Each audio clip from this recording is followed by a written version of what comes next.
tracking the pulse of the road and the future of flight. From viral trends to policy shifts, we cut through the traffic to bring you the stories that drive us. Your fast-track guide to everything on the move starts right now. From the Billionaire News Channel studio to Mellow 947 BFM, your playlist made better. Sitting in for Paula Del Rosario, I'm Gie Barroga. This is Shift Happens.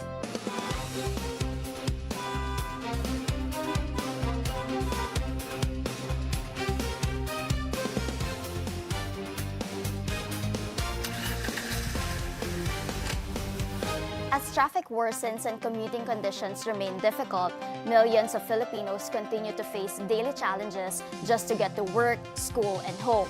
For many, the daily commute is no longer just an inconvenience, but a burden marked by long lines, unreliable transport, and unsafe streets.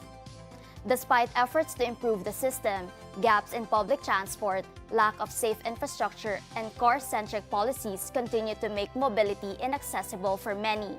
Commuters, drivers, and even cyclists are left to navigate a system that often prioritizes vehicles over people. Advocacy groups are now pushing for a shift toward a more inclusive, people-first transport system, one that prioritizes accessibility, safety, and sustainability for all. The question now is, what needs to change in our transport system, and how can we build a future that truly serves commuters?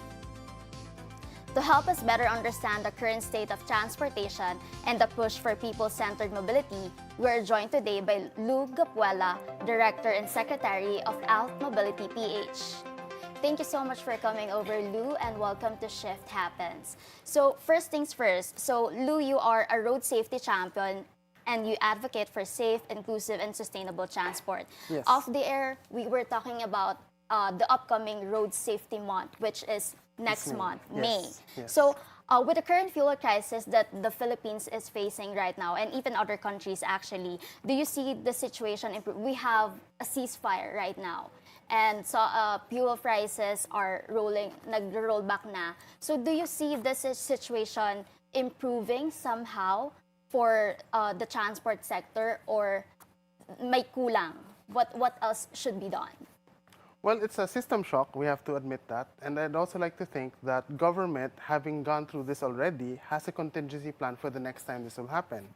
The reason I say this is because we all know majority of our oil requirements are imported from abroad. So this will not be the first time this happens. There will be another time, there will be another time as well. Government should have a contingency plan in place so that the next time this happens, the implementation, the rollout is better than what we had just now.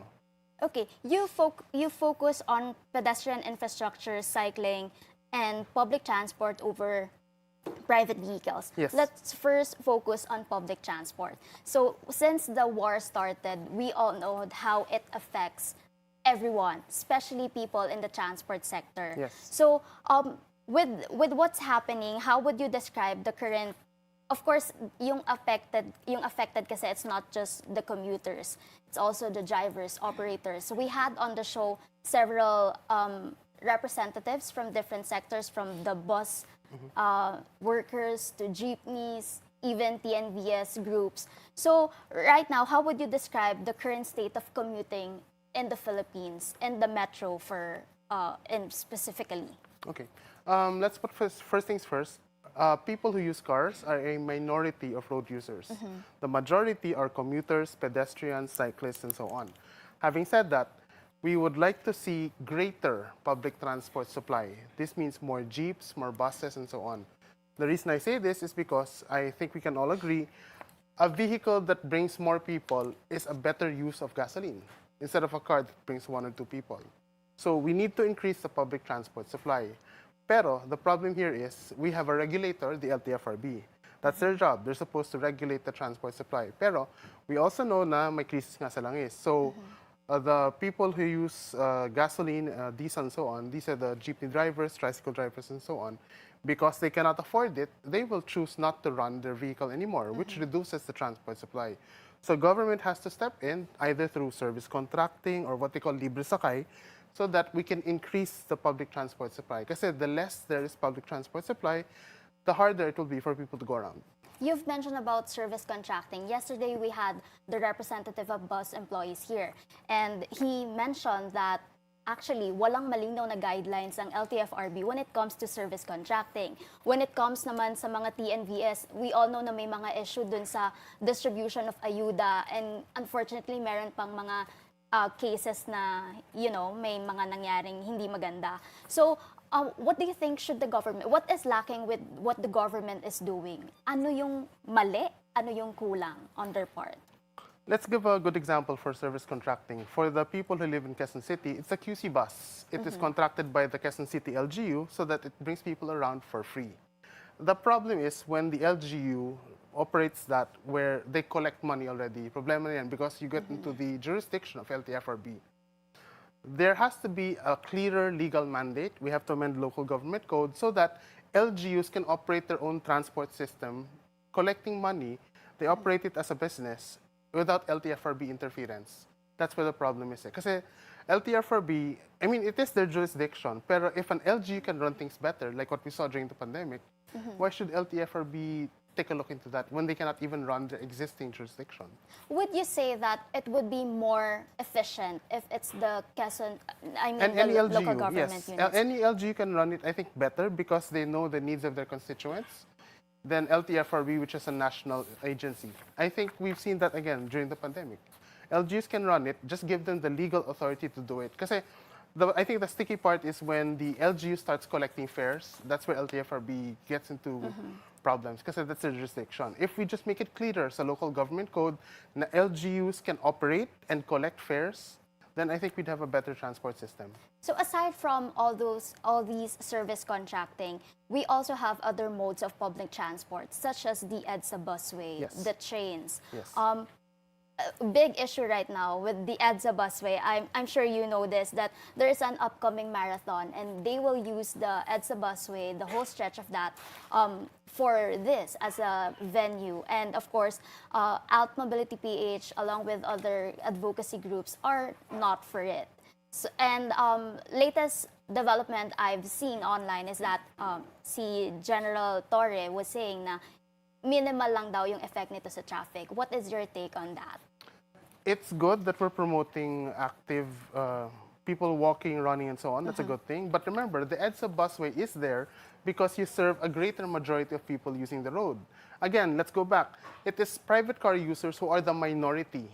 They already control a majority of EDSA. Why are we letting the majority of road users step aside to accommodate an event when the minority retain the majority of the road? What's stopping MMDA or national government, for example, for shutting down EDSA for that entire event? Cars can reroute, pero public transport cannot. So again, who is government serving? Is it the majority or the minority? So were you able to get in touch with the MMDA, for instance, for this one? And what feedback did you get? I understand that there was a meeting this morning with our coalition, the Move Us One coalition. I have not yet been briefed on what happened there. Okay, since the fuel crisis started, there are a lot of so-called policies na pinatupad ng gobyerno to help ease the burden to the commuters. One of those ay carpooling. And pero wala na siya ngayon. Hindi na siya napag-uusapan at the moment. Pero we had a guest in the past na for it, but without government intervention. We can use that, or we can encourage people to do carpooling. For AltMobilityPH, do you also see the same?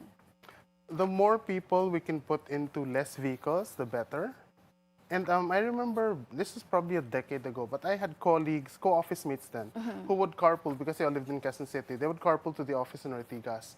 They almost always got into problems kasi pinapara sila. I don't know how many times it happened, but apparently, if you are, the same thing that I was talking about earlier, if you all go in the same car without payment, that's fine, there's no problem there. But the moment there's payment rendered, whether to pay for gas or whatever, you get to a problem with the LTFRB there again. So again, I think we have to clear that up. But if government really wants to encourage this, they should just make it as easy as possible. Don't hassle the people anymore. They're already helping out by carpooling, so why get into their way? Okay, aside from, of course, public transport, you are also advocating for cycling and other active mobility options. we had also several people on the show talking about active mobility, and the biggest gap is infrastructure. Yes. And even right now, the EDSA rebuild is ongoing. They say that at right now, this is at 60%, and it is on track to be completed by next year. And I was in a forum a couple of days ago with Secretary Dizon, and he said that the EDSA right now, meron na siyang pedestrian. Yes. Were you able to see the progress, and is this the EDSA that you envision for the Philippines? We're getting there. It's good to see that the sidewalks are wider. They're more humane. Hindi yung parang dati na papatintero ka, na sidewalk ka na, patintero pa rin. Ideally kasi, sa AltMobility, we have this test called the Lolo test or the Lola test. What this means is, to test really if our infrastructure is good enough, your Lolo or your Lola should be able to traverse it without getting a heart attack, without getting, hindi ka matatapilok, that sort of thing. Kasi if you build for our most disadvantaged, you build for everyone. So yun dapat yung mainstream na your lolo or your lola should be able to traverse EDSA, for example, na hindi ka matatakot na baka mabundol or whatever. Yeah. So if that is the standard that we have, that's the standard we need. We're not there yet, but we're getting there. Oh, that's a good point. So let's hold that thought. We're going to pause for a short break. Stay with us. We'll be back in a moment.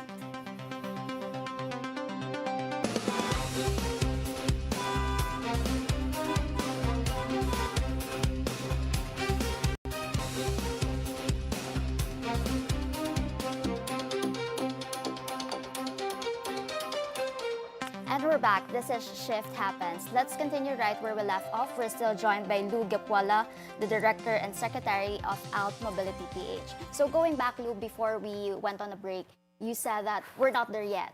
So how important it is for the government to really work with the private sector, with advocacy groups in improving the transport system in the country. And of course, this is something that's not just for the people involved, but for the greater community. Well, what we would like to see is government really engages with stakeholders. Kasi we've seen, especially in local governments, sa barangays natin, when it comes to people participation, magpapakain lang yan, then picture taking, and then they will say, ay, yan, may participation kami. No, it should be actual engagement on the ground. What does this mean? Government asks us, what do you need? What can we do to help you? That sort of thing. And hindi lang one time, big time yan. It should be on a regular basis, monthly or quarterly. So what we do when we engage with government, it's not just with, say, the DOTR. We engage with MMDA, we engage with the House of Representatives, with the Senate, and so on. When there are bills that are pending, we testify, we tell them this is what we think, we provide position papers, and so on. It's tedious, maybe boring work at times, but it's necessary. Kasi you can't just always say, ayoko dito sa ganito, and then post it on Facebook and hope that changes things. It might, maybe, pero baka sakali yan. What we really need to do, this is why we have organizations like ours, we come together, we get everyone's thoughts, and then we bring this to government, we get their feedback, and then we engage back and forth until something happens, whether it's a new regulation by Republic Act or something better, maybe a policy. And then from there, we move forward to whatever needs to be done. Do you have like projects or programs that are, being spearheaded by AltMobilityPH apart from actually talking to the government? Parang nagiging bridge kasi kayo Yes. ng commuters, Yes. ng other road users. So you have specific programs and policies or projects? Well, when it comes to policy, we've been fighting for something for the longest time called the Bill of Rights for commuters. Some of you may be familiar with the Air Passenger Bill of Rights. If na-delay yung aircraft ninyo, may libreng hotel kayo, pagkain, and so on.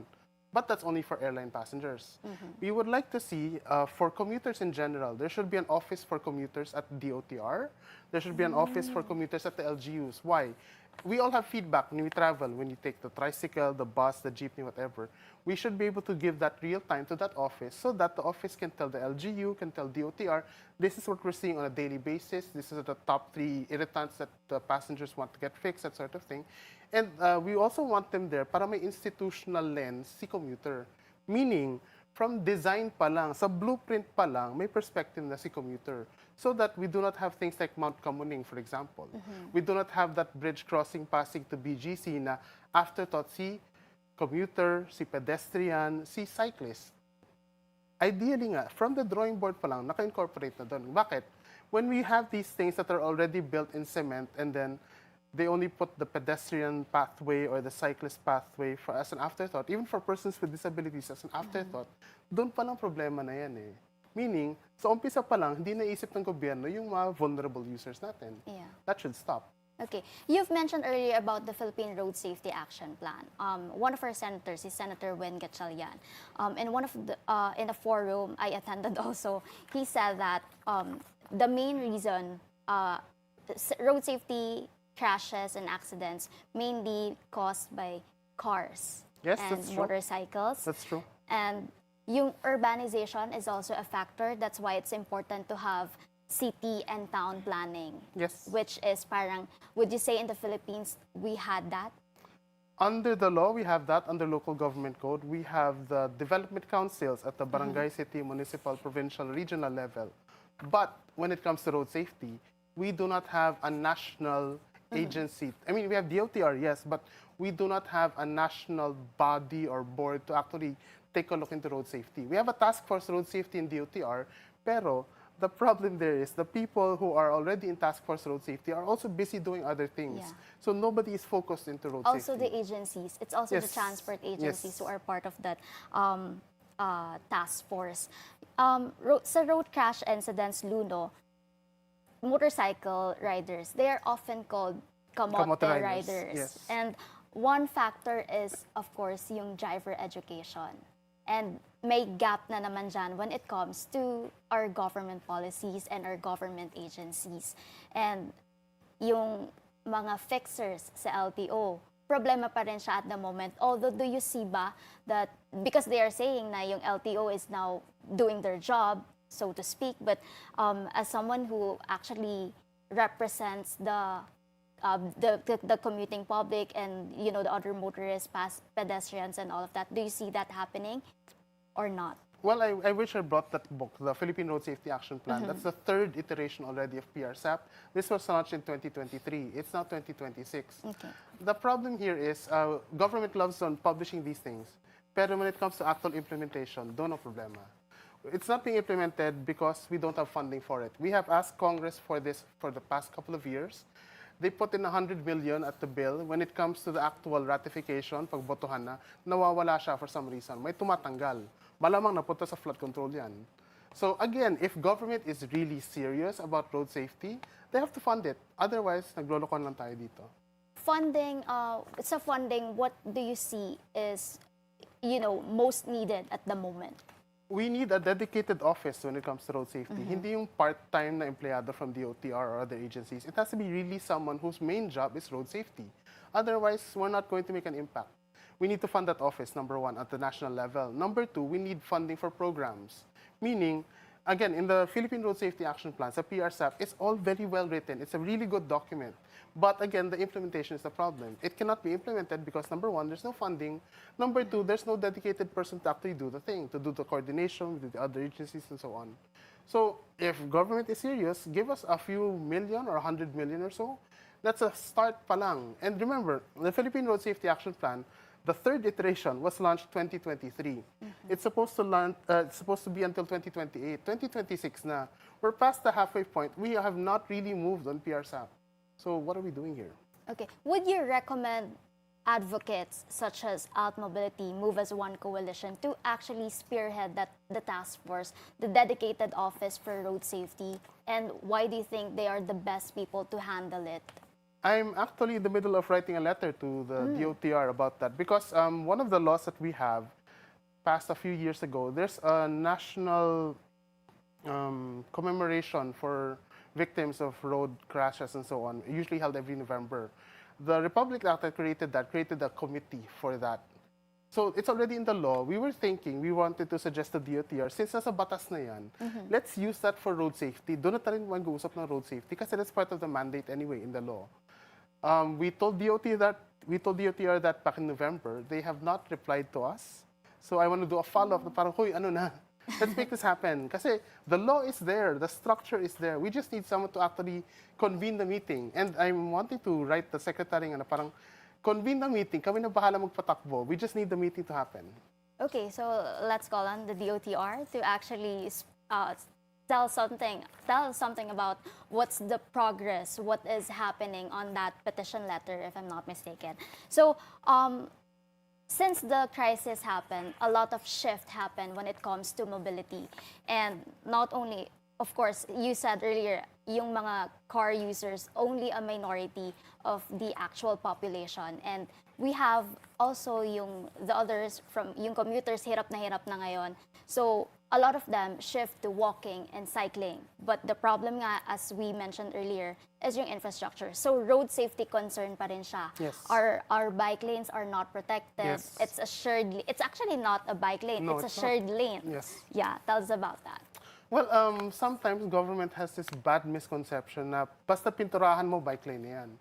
Technically, legally true, yes. Pero if you're a real cyclist who does this every day, if you're a parent, for example, papayagan mo ba yung anak mo magbisikleta sa EDSA? Siyempre hindi, di ba? Bakit? Takot kang mabundol siya ng jeep, ng bus, ng truck, and so on. And we have seen time and again, sometimes the only real way to have motorists respect the bike lane is if you concretize it. You make it concrete. Pader talaga. Kasi, nakikita natin yung iba talaga, pilyo talaga Kahit na bike lane, ipipilit talaga para yung nasa bisikleta mababangga or whatever. There's some homicidal maniacs really behind their wheels, which is a sad thing already. Pero again, for people to really respect the bike lane, it has to be cemented because that's the only way you'll get people to respect the bike lane. One of our guests here before said that yung bike lanes, sometimes din kasi nakakasama siya ng pedestrians. So, do you also, so parang for you, for AltMobilityPH, dapat hiwalay ba si pedestrian at si bike lane? Ideally, yes. Kasi that's a safety thing You should not really put them together. Pero I also understand that due to space constraints, ganun talaga yung kailangan. I think it's more of a design thing. How about light electric vehicles? Yung mga scooters, Well, we're gonna get electrics? a lot of comments about this. Pero again, people fail to consider, nasa evida na yan, batas na yan. The fact that it's already a law means that they're too late raising the howl and the hue and cry about this. Kasi, again, batas na yan. If you want to change that, write your congressperson. It's policy. Okay, very quickly, Lou, so how would you say a truly efficient transport system look? How does a truly efficient transport system look like? One thing that we've been considering, and I think this is the right approach, kasi right now, our transport system is kanya-kanyang LGU. But transport is inter-LGU. So it has to be like a metropolitan transport authority. Maybe like the MMDA na it crosses LGUs. Kasi one of the problems that we saw during pandemic, for example, may LGU gagawa ng bike lane, which is great. Okay, sa LGU na yan may bike lane. Pero pag tatawid ka sa kabila, walang bike lane. And then meron na naman. So parang, how do you get between, say, Manila to Quezon City kung walang integrated bike lane? So that's one problem. There should be a metropolitan-wide transport authority. Okay, thank you for sharing your insights with us. He is Lou Gepuela, Director and Secretary of AltMobilityPH. And that concludes our roundup of the stories driving the industry forward. Sitting in for Paolo Del Rosario, I'm Gie Barroga. Join us again next week on Shift Happens, your fast-track guide to everything on the move.